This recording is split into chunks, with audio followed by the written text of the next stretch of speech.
అన్నయ్య, నువ్వు చేస్తున్నది చాలా తప్పు. ఎలాంటి ఉపోద్ఘాతము లేకుండా చెల్లెలు వేసిన నిందారోపణకు బిత్తరపోయాడు చాణక్య. ఏమిటి వసు, ఏం మాట్లాడుతున్నావు నువ్వు అని తిరిగి ప్రశ్నించిన చాణక్యకు తన చెల్లెలు వసుధ దేని గురించి తనను ఆక్షేపించిందో తెలియకపోలేదు. అతడు ఒకరిని మోసం చేయడమే కాదు, తనను తను కూడా మోసం చేసుకుంటున్నాడు. వదిన విషయంలో నువ్వు ఆమెకు అన్యాయం చేస్తున్నావు. చాణక్య నొసలు చిట్టించాడు. మీ వదిన చెప్తే నువ్వు నమ్మేస్తావా విసురుగా అన్నాడు. నాకు వదిన చెప్పలేదు. మరెవరు చెప్పారు? నువ్వు, సింధు. నేనా? నేనెప్పుడు చెప్పాను నీకు? ఏం చెప్పాను? నోరు తెరిచి ఎవ్వరూ చెప్పలేదన్నయ్యా. కానీ నీకు సింధుకి మధ్య జరుగుతున్న కొత్త తరహా సంభాషణలు, వదిన మౌనం నాకన్నీ చెప్పాయి. తలవంచుకున్నాడు చాణక్య. భార్య కన్నీళ్లకు, భార్య నిరసనకు చెలించని అతడు చెల్లెలి మాటలకు కాస్త గిల్టీగా ఫీల్ అయ్యాడు. తర్వాత తనని తాను సమర్థించుకోవడం ప్రారంభించాడు. అంటే మీ ఉద్దేశం ఒక మగవాడు ఒక ఆడదానితో మాట్లాడకూడదా? కాదు, నువ్వెందరో ఆడవాళ్లతో మాట్లాడి ఉంటావు. కానీ సింధుతో అలాగే మాట్లాడుతున్నావా? గుండెల మీద చెయ్యి వేసుకుని చెప్పు. మాట్లాడటానికి తడుముకుంటున్నాడు చాణక్య. తన చెల్లెలికి అతడు కాస్త భయపడుతున్నాడు. ఆమెకు నోటి దురుసుతనం జాస్తి. అన్నయ్య, నా పెళ్లి కాక ముందు నుండి నువ్వు జాబ్లో ఉన్నావు. వయసులో ఉన్న ఆడపిల్లలు మన ఇంటికి వచ్చేవారు. వాళ్లతో మాట్లాడేటప్పుడు నీ మొహంలో ఏ మార్పు ఉండేది కాదు. ఇప్పుడు ఆమెతో నువ్వు గడిపేటప్పుడు ఏదో రహస్య భావం. నీకు పెళ్లైన ఆ కొత్త రోజుల్లో వదినతో గడిపేటప్పుడు చూసిన భావం మళ్ళా ఇప్పుడు సింధుతో మాట్లాడేటప్పుడు చూస్తున్నాను. ఇన్నాళ్లుగా శివాని అడగలేని విషయాన్ని నిర్భయంగా అడిగేసింది వసుధ. భలే దానివమ్మా, నీకెలా అలా అనిపించిందో నాకు అలాంటి ఉద్దేశం లేదు. చెల్లెల్ని ఒప్పించి చెల్లెలి అభిప్రాయంలో తాను మంచివాడిగా మిగిలిపోవాలనే ఉద్దేశంతో ఉన్న అన్న అతడు. ఇంత మాత్రమైనా భార్యని పట్టించుకొని భర్త అతడు. ఎంత హీన చరిత్ర అతడిది. లేదన్నయ్యా, నీ మీద నేను అనవసరంగా అన్యాయంగా అభాండాలు వేయటం లేదు. నువ్వు సింధుని నాకు పరిచయం చేసి నేను ఆ పిల్లతో మాట్లాడుతుంటే నువ్వు ఆనందించడం నేను గమనించాను. మేమందరం ఆ పిల్లను మా మనిషిగా కలుపుకోవాలనే నీ ఆరాటాన్ని కనిపెట్టాను. ఆ పిల్ల మీద నువ్వు చూపిస్తున్న హక్కును గ్రహించాను. ఇవన్నీ నాకు నిజాన్ని చెప్తున్నాయి. నీ గుండెల్లో ఉన్న మర్మాన్ని విప్పుతున్నాయి. వదిన ఆ గదిలోకి వస్తున్న నీడ కనిపించగానే ఆపేసింది వసుధ. కానీ వాకిట దాకా వచ్చిన శివాని అన్నా చెల్లెళ్లను ఒంటరిగా వదిలేసి వెనక్కి వెళ్లిపోయింది. చాణక్యకు చెల్లెలి మీద చాలా కోపం వచ్చింది. ఈ పిల్ల ఎప్పుడూ ఇంతే, నిక్కచ్చిగా నిర్మోహమాటంగా మాట్లాడేస్తుంది. అలాంటిదేమీ లేదని నేను చెప్తున్నానుగా. మీరేదేదో ఊహించుకుని నన్ను నిలదీస్తే ఎలా? ఓకే అన్నయ్య, నేను పొరపాటు పడుండొచ్చు. నువ్వు చెప్పిందే నమ్ముతాను. కానీ వదిన మనస్సు నొచ్చుకునేలా చేయకు. సింధుతో స్నేహం వదినకి ఇష్టం లేనప్పుడు ఆ స్నేహాన్ని వదులుకోవటంలో తప్పులేదు కదా. నువ్వు మాత్రమే తన వాడివని నమ్మే ఆమెను బాధపెట్టకు అనేసి అన్న కళ్లల్లోకి సూటిగా నిశితంగా చూసింది వసుధ. అలాగే, ఎటో చూస్తూ అన్నాడు చాణక్య. అయితే నేను ఈ రోజు వెళ్తాను. సాయంత్రం నీ వచ్చేసరికి లేట్ అవుతుందేమోనని ముందే చెప్తున్నాను. అదేంటి, 2 రోజులు ఉండిపోకూడదు? లేదన్నయ్యా, ఇంట్లో ఎక్కడివక్కడే వదిలేసి వచ్చాను. మరోసారి తీరుబాటుగా వస్తాలే. నీ ఇష్టం. నిజానికి చెల్లెలు ఎంత తొందరగా వెళ్ళిపోతే అంత మంచిదని ఒక పక్క అతడి మనస్సు మూలుగుతోంది. ఎక్కడివక్కడ వదిలేసి వచ్చాను అనే మాటను బాణంలా వదిలి అన్నను ఆలోచనల్లోకి తోసింది వసుధ. అంటే శివాని గాని తనకు సింధుకి మధ్య నడుస్తున్న స్నేహం గురించి వసుధతో చెప్పలేదు గదా. తన అన్నముఖంలోని భావాలు వసుధలోని సందేహాన్ని దృఢపరిచాయి. కానీ ఆమె తెగిందాకా లాగదలుచుకోలేదు. లేచి సరాసరి వదిన దగ్గరికొచ్చింది. చాణక్య స్కూల్కి వెళ్ళిపోయాడు. నన్ను పంపించే వదినా. అదేంటమ్మా, 4 రోజులన్నా కాలేదొచ్చి? వదిన మాటను పూర్తి కానీయదలుచుకోలేదు వసుధ. ఇలాంటి అతిథి మర్యాదలు చేయించుకోవటానికో కాలక్షేపపు కబుర్లు చెప్పుకోవటానికో అన్న ఇంటికి రాలేదు వసుధ. ఫోన్లో వదిన బర్స్ట్ అయినప్పుడు ఆమెకు ఏం కష్టం వచ్చిందోనని ఎక్కడివక్కడే వదిలేసి వచ్చింది. అలాంటి బంధం వారిద్దరి మధ్య ఉంది. ఎందుకు వదినా, నేనిక్కడ ఉండి ఏమిటి లాభం? నా మనసు కాల్చుకోవటం తప్ప. నీ పాటికి నువ్వు ఏమీ చెప్పవు, అన్నపాటికి అన్నా ఏమీ లేదంటున్నాడు.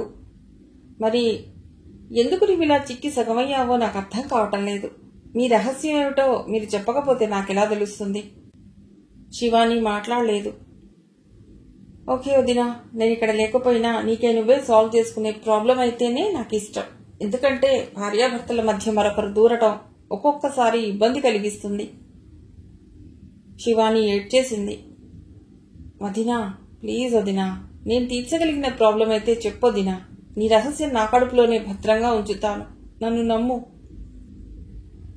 ఏమీ లేదమ్మా, మనసెందుకో ఈ మధ్య బెరుగ్గా ఉంటోంది. దానికి తోడు మీ అన్నయ్య నాతో సరిగ్గా గడపడం లేదు. దాంతో ఏదో బాధ, అంతే. నీతో చెప్పకూడనివి ఏమీ లేదు. భర్తల రహస్యాన్ని ఇలా ఎందుకు దాచిపెడతారు భార్యలు? మనసులోనే నిట్టూరుస్తూ ఉండిపోయింది వసుధ.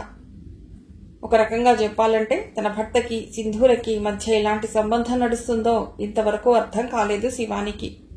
అలాంటప్పుడు ఆయన్ని అల్లరి పెట్టడం ఎందుకు అనేది ఆమె అభిప్రాయం. కన్నీళ్లు తుడుచుకుని సరిగ్గా కూర్చుంది శివాని.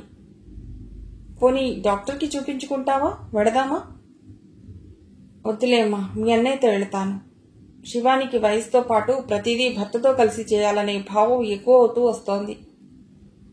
అలాగే వదినా, నీ ఇష్టం. ఈ సాయంత్రం నేను వెళ్ళిపోతాను. అన్నలో ఏవైనా తప్పులుంటే సర్దుకోవటానికి ప్రయత్నించు.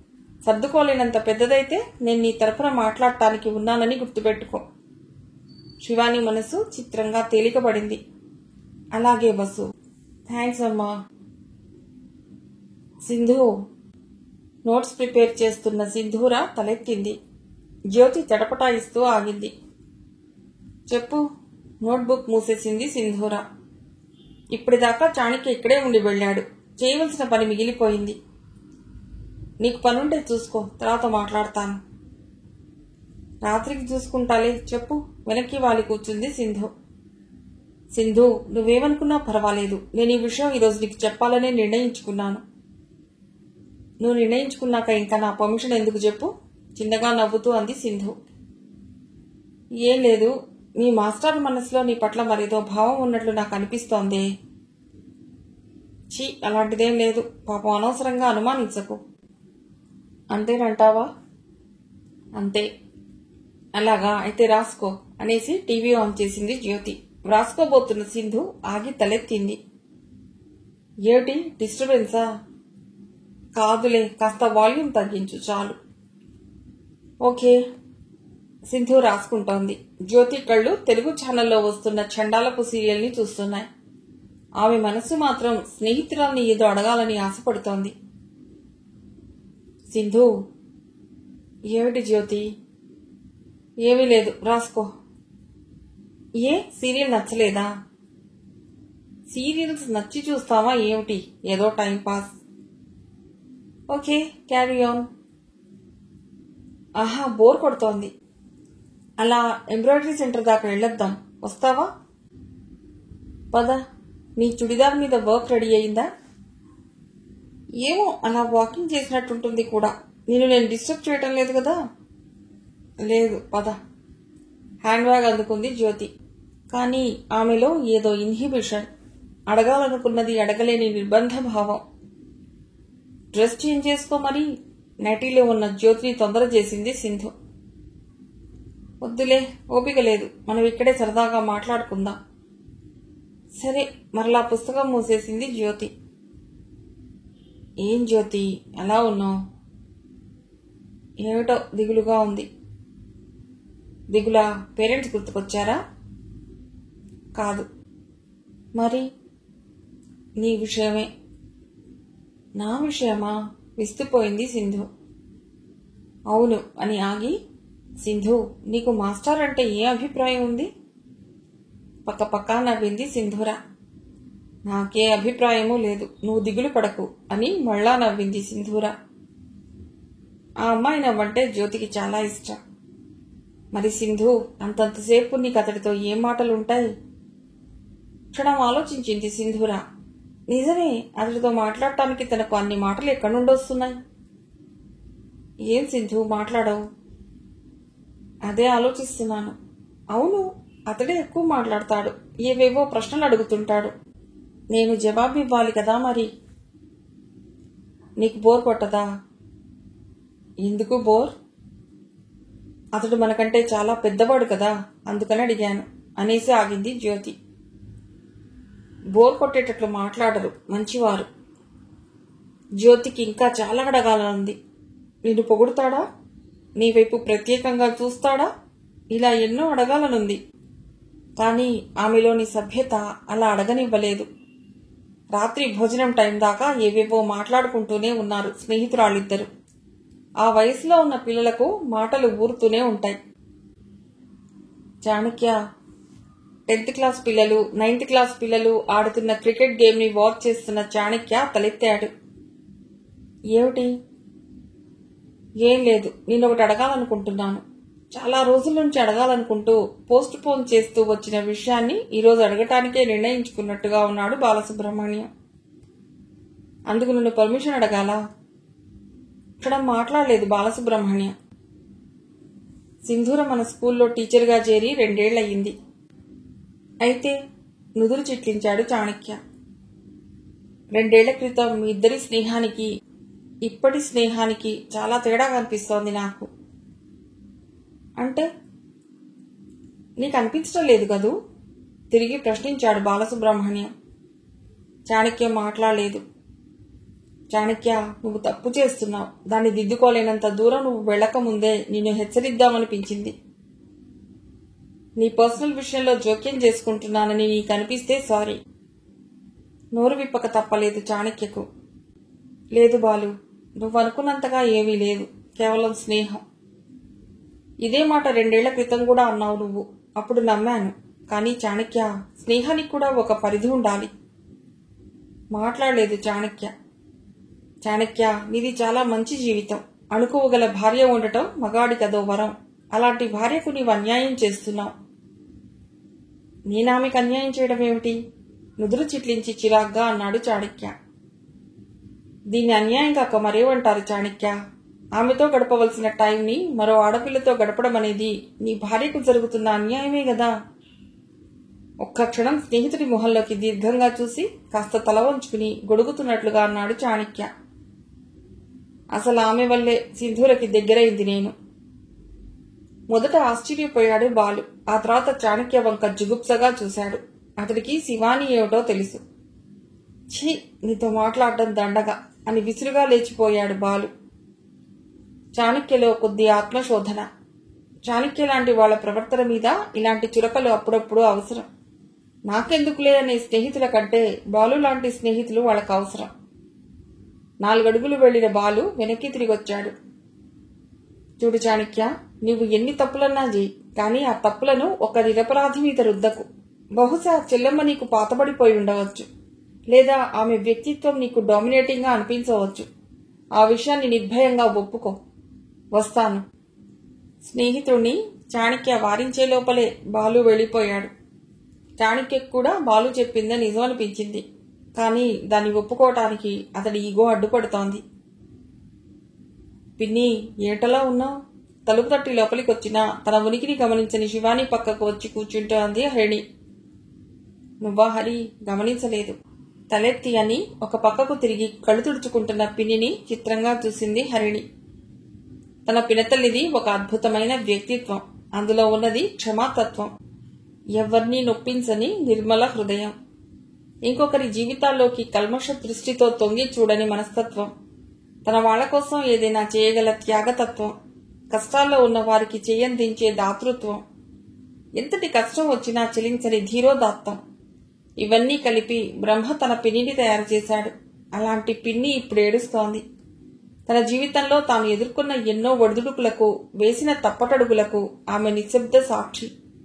తన జీవితం అల్లరి కాకుండా ఉండటానికి కారణమాతృరాలు. అప్పట్లో ఆమె ఒక్కతే తనకు ఓదార్పు. ఇంతెందుకు, తప్పులోనూ ఒప్పులోనూ కూడా తనను అంటిపెట్టుకున్న హితురాల ఆమె. అలాంటి ఆమెకు ఇప్పుడు కష్టం వచ్చింది. తనకంటే 7 ఏళ్లు మాత్రమే పెద్దదైన తల్లి తర్వాత తల్లే ఆమె. ఇలా ఆమె రుణం తీర్చుకునే అవకాశం వచ్చిందని ఆనందించటం లేదు తను. ఇలాంటి అవసరం ఆమెకు రాకుండా ఉంటేనే బాగుండేది. అయినా ఆమె గుండెల్లో భారాన్ని దించవలసిన బాధ్యత తనకుంది. పిన్ని. ఏమిటి హరి? నువ్వేడుస్తున్నావు పిన్ని, నేను చూశాను. ఎందుకు ఎందుకు పిన్ని? నవ్వింది శివాని. ఆ నవ్వులో ఏడుపు ఛాయలు గ్రహించలేనంత చిన్నది కాదు హరిణి. శివానికి దగ్గరగా జరిగి కూర్చుంది హరిణి. పిన్ని, నిన్ను నేను చాలా రోజులుగా గమనిస్తూనే ఉన్నాను. ఏదో ఒక విషయం నిన్ను బాధిస్తోంది. అది అందరికీ చెప్పుకోలేని విషయమని నాకు అర్థమవుతోంది. నీ మౌనం దాన్ని స్పష్టం చేస్తోంది. నీలో రేగిన ప్రతి చిన్న అనుభూతిని నాతో ఇన్నేళ్లు పంచుకున్న దానివి. ఇప్పుడు నీవు కొత్తగా నన్ను పరాయిదాన్ని చేస్తున్నావు. నీ దృష్టిలో నేను పరాయిదాన్ని అన్న భావాన్ని భరించలేకపోతున్నాను పిన్ని. ఎన్నోసార్లు నేను అడిగాను, నీవు చెప్పలేదు. ఈరోజు నీవు నాకు చెప్పి తీరాలి. నీ మనసులో నీవు పెంచుకున్న భారం దిగిపోవాలి. పిన్ని, నీకు నేనున్నాను. నమ్ము. నా బొందిలో ఆఖరు ఊపిరిబొట్టు ఆరిపోయేదాకా, నా కడశ్వాస దాకా నీకు నేనుంటాను. నాకు నువ్వు అమ్మ కంటే ఎక్కువ. ఎందుకో తెలుసా పిన్ని, నువ్వు నా నైతిక పతనాన్ని క్షమించిన దానివి. నేను చేసిన పొరపాట్లని దిద్దిన దానివి. అలాంటి నీకిప్పుడు ఏదో చిన్న బాధ వచ్చింది.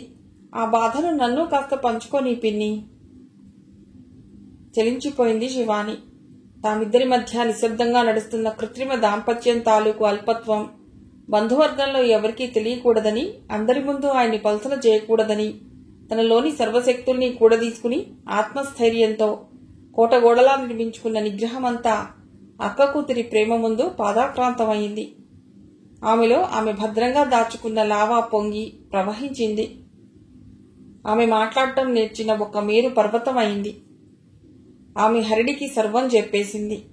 హరి, మృత్యువు తప్ప నన్ను మీ బాబాయిని ఎవ్వరూ విడదీయలేరనుకున్నాను. ఆయన మీద అంత నమ్మకం పెట్టుకున్నాను. నా పిల్లలు నన్ను నిర్లక్ష్యం చేసిన నాడు అన్ని బంధాలు తెంచుకుని ఆయన చెయ్యి మాత్రమే పట్టుకుని దూరంగా వెళ్లిపోయి ఆయనతో శేష జీవితాన్ని ప్రశాంతంగా గడిపేయగలనని ఒక దృఢ నమ్మకాన్ని పెంచుకున్నాను. కానీ హరి, నా విశ్వాసాన్ని ఆయన వమ్ము చేశారు. నా భరోసాను చిత్తుగా ఓడించారు. పెళ్లి అనే వ్యవస్థకే సెక్యూరిటీ లేనప్పుడు ఆనాటి ఆటవికులుగానో ఈనాటి నవనాగరికులుగానో ఏ బంధాలకు కట్టుబడకుండా లివ్ ఇన్ రిలేషన్షిప్ లో బతికేయొచ్చు కదా. ఇతర దేశాల్లో ఉన్నట్టు ఎవరి అధీనంలోనూ ఉండకుండా ఇష్టం వచ్చిన వాళ్లతో ఇష్టమైన నాళ్లు జీవించి ఎవరికో పిల్లల్ని గని ఆ తర్వాత బై బై చెప్పేసుకుని మరొకరిని నూతనంగా వెతుక్కుని ఇప్పుడే మీ బాబాయ్ లాగా కొత్త సంతోషాన్ని కొనుక్కుంటూ అదే జీవితం అనుకుంటే సరిపోతుంది కదా. అంత మాత్రానికే ఈ పెళ్ళెందుకు, ఈ బంధాలెందుకు? ఈ బంధం కోసమే కదమ్మా ఆడది ఇన్ని కష్టాలని చిరునవ్వుతో ఎదుర్కోగలుగుతుంది. హరి, నేనెంత పిచ్చిదాన్ని. 35 ఏళ్లుగా పెద్దగా ఆయన నన్ను లక్ష్యం చేయకపోయినా ఆయన చొక్కా పట్టుకుని వదలకుండా ఆయన్ని ప్రేమించడంలో వ్యర్థం చేశాను. ఎప్పుడైనా ప్రేమగా లాలిస్తే యజమాని వేసిన బిస్కెట్లు తిన్న కుక్కలా విశ్వాసాన్ని చూపించాను. ఫిల్టర్ కాఫీ తాగి వడగట్టబడిన పిప్పిలా నన్ను అవతల గిరాటు వేసినా తిరిగి తిరిగి మొలకెత్తే కలుపు మొక్కలా ఆశలు పెంచుకున్నాను.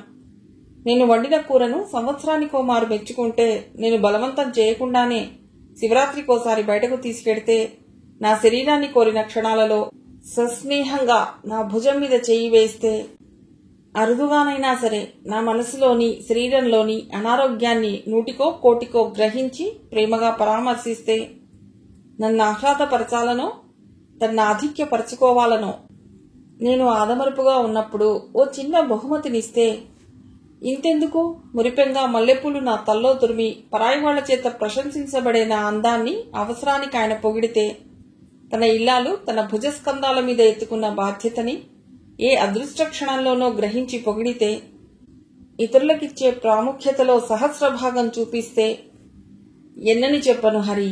అలాంటి సమయాల్లో జీవితం ధన్యమైపోయిందని భావించే కోట్లాది భార్యల్లాగే అల్ప సంతోషిని నేను. ఇంతెందుకు హరి, ఒక్క మాటలో చెప్పాలంటే నీ తోడు నాకు జీవితాంతం కావాలి అని మీ బాబాయ్ అంటే ఆయన కాళ్ళ దగ్గర బానిసత్వం చేయటానికి కూడా నేను సిద్ధమే. కానీ నా ప్రేమను ఆయన తృణీకరిస్తున్నారు. నువ్వు మాత్రమే నాకు కావాలి అని నన్ను తిరస్కరిస్తున్నారు, నిర్లక్ష్యం చేస్తున్నారు. నిన్ను నేను ప్రేమిస్తున్నాను అని మైకపు భావాన్ని మరో ఆడదాని నుండి కోరుతూ ఆయన అల్పుడైపోతున్నాడు. ఇక ఏ సంతోషంతో జీవించమంటావు హరి?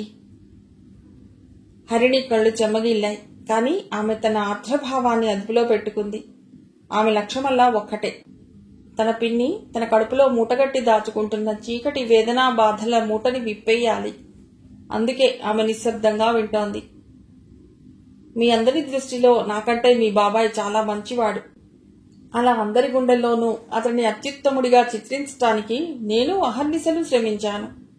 ఆయన ఆనందంగా ఉండటం చూడాలనే ఆశతో, ఆరాటంతో నా ఆశల్ని, నా లక్ష్యాల్ని, నా కోరికల్ని చంపేసుకున్న రోజులెన్నో. ఆయన చిరునవ్వును నేను చూడాలంటే ఆయన్ని ఆధిక్యుణ్ణి చేయాలి. ఇంకెవరూ నాకు లేరన్న భావాన్ని ప్రకటించాలి. అలా మనసు ఆయన్ని పొగట్టానికి వ్యతిరేకిస్తున్న సందర్భాల్లో కూడా పొగిడి ఆయన్ని సంతృప్తిపరిచి నేను సంతోషపడ్డ క్షణాలు కోకొల్లలు. ఆయన మనసెరిగి మీకు ఆయన్ని దగ్గర చేయటానికి నేను పుట్టింటి వాళ్లకు దూరంగా మిగిలిపోతున్నాను. ఆయన కీర్తి జ్యోతి ఆరిపోకుండా నా కొంగుచాటున ఎలా కాపాడుకుంటూ వచ్చానో మీకు అర్థమైందా? ఓ నిజాన్ని చెప్తే నీవు జీర్ణించుకోగలవా హరి? చెప్పనా? చెప్పమన్నట్లు చూసింది హరిణి. హరి, నువ్వు గ్రహించావో లేదో అతడి సమక్షంలో నిన్ను నేను ఏనాడు సపోర్ట్ చేయలేదు. నీ వెనుక ఆయన సమక్షంలో నీ నడవడికను దూషించి నిన్ను నేను నాకు మిగిల్చుకోగలిగాను. అర్థం కాలేదా? నిన్ను నేను క్షమించి ఉంటే ఆయన మేకవన్నెపులి మనస్తత్వం వల్ల నేనే నీకు దూరమవ్వవలసి ఉండేది. నీ జీవితాన్ని చక్కబరిచేదాన్ని కాదు. ఆవేశంలో దొర్లిపోయిన ఈ అభియోగానికి పశ్చాత్తాపపడి తన వాగ్దాటిని ఆపింది శివాని. సారీ హరి, సారీ అమ్మా. వద్దు వద్దు పిన్ని, సారీ చెప్పేంత తప్పు ఇప్పుడేం దొరలలేదు. నీ మీద నాకు ఇంకా ప్రేమ పెరిగిందే గాని నేనేం బాధపడటం లేదు. చెప్పు చెప్పు పిన్ని.